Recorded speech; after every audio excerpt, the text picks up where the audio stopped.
नमस्कार, जनमत की पुकार में आप सभी का स्वागत है। बिहार के उप प्रमुख तारकिशोर प्रसाद ने कहा, प्रधानमंत्री के कुशल नेतृत्व से बड़ा है देश का जन सामर्थ्य। युवा शक्ति के बुलंद हौसलों से आत्मनिर्भर हो रहा है भारत।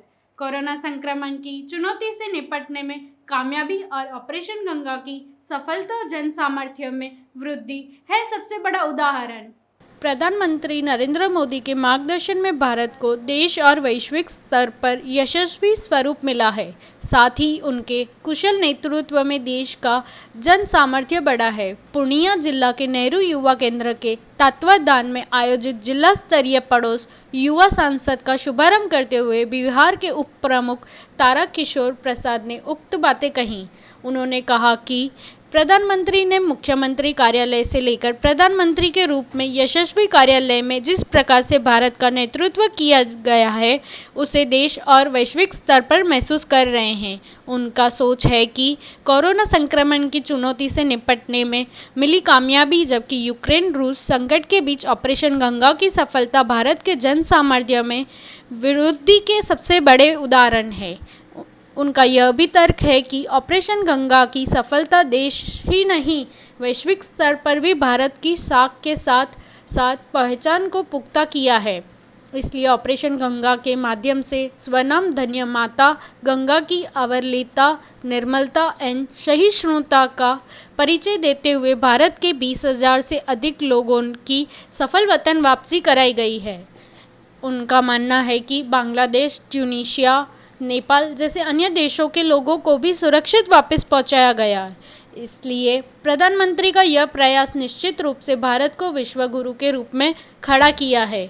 उन्होंने कहा कि प्रधानमंत्री के कुशल नेतृत्व में देश में इंद्रधनुषी विकास के मार्ग प्रशस्त हुए हैं। साथ ही शैक्षिक और स्वास्थ्य के क्षेत्रों के साथ साथ जीवन में सभी क्षेत्रों में लोक कल्याणकारी योजनाओं की शुरुआत कर आम जनमानस के जीवन को खुशहाल बनाने की दिशा में सुनिश्चित प्रयास किए जा रहे हैं। उन्होंने कहा कि केंद्र सरकार और बिहार सरकार के इन प्रयासों को समाज के निचले तबके तक पहुंचाने में युवाओं की बड़ी जिम्मेदारी है और नेहरू युवा केंद्र के स्वयंसेवक अपनी इन जिम्मेदारियों को बखूबी समझते हैं।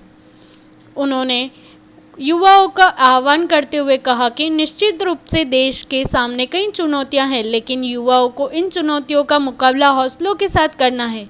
सशक्त और आत्मनिर्भर भारत बनाने के लिए प्रधानमंत्री के संकल्प को पूरा करने के लिए आज युवा हौसले से लबरेज हैं।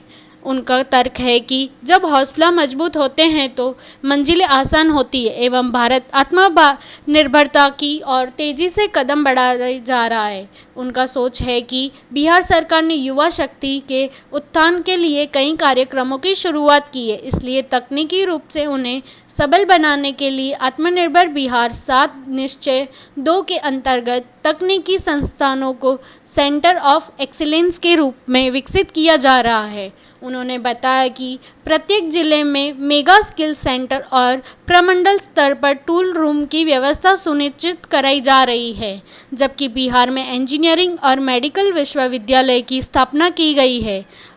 औद्योगिक प्रशिक्षण प्रस्थान में हिंदी एवं अंग्रेजी दोनों भाषाओं में शिक्षण सुविधा उपलब्ध कराई जा रही हैं। हमारा प्रयास है कि हमारे युवा न केवल रोजगार प्राप्त करें, बल्कि रोजगार देने वाले बने, देश और बिहार आत्मनिर्भर हो।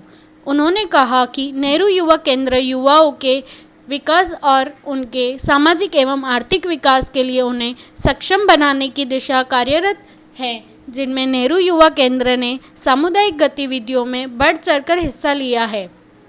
अपने कार्यक्रमों के माध्यम से स्वयंसेवकों का उन्मुखीकरण करके साकार के लिए लोक कल्याणकारी कार्यक्रमों को पंचायत स्तर पर जागृति लाने का सफल प्रयास किया है।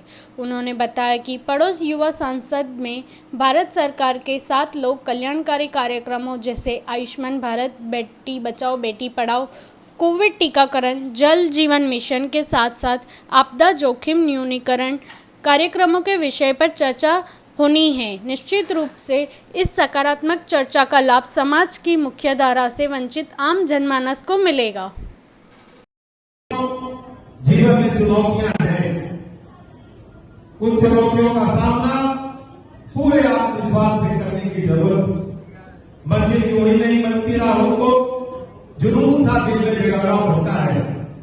मंजिल यूं ही नहीं मिलती, राही को जुनून सा दिल में जगाना पड़ता है। पूछा चिड़िया से कि घोंसला कैसे बनता है, पूछा चिड़िया से कि घोंसला कैसे बनता है, वो बोली कि तिनका तिनका उठाना पड़ता है।